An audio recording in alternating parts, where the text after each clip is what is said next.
কবিতার নাম ধরুন একদিন যদি পট করে মরে যাই। রচনা শিশির চন্দ্র।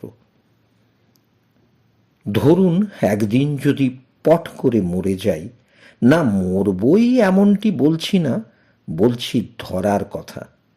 মাথার চারপাশে কত কিছুই তো উড়ে বেড়ায়, কটাকেই বা ধরতে পারি। বেশিরভাগই চুপকি মেরে বেরিয়ে যায় থাবা ফসকে।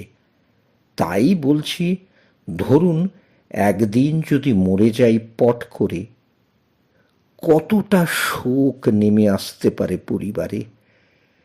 ঠিক শোক কি, নাকি আঘাত, অবলম্বনহীন হবার আঘাত, অর্থনৈতিক অসচ্ছলতার অভাব।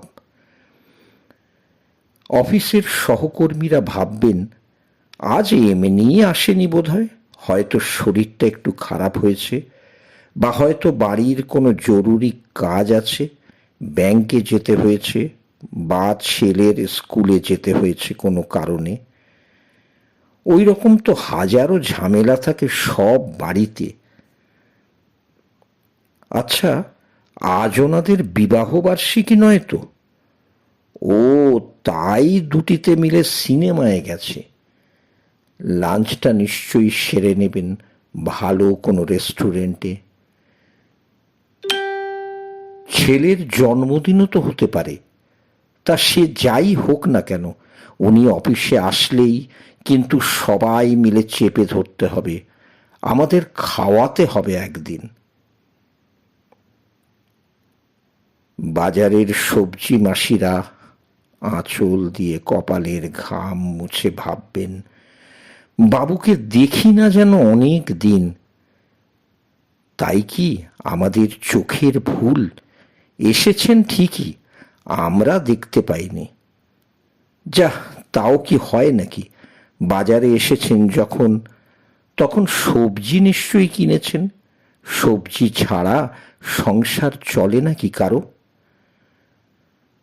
তাহলে আমাদের ছাড়া আর কার কাছ থেকেই বা সবজি কিনবেন? মাছওয়ালারা অবাক হবেন আরও বেশি।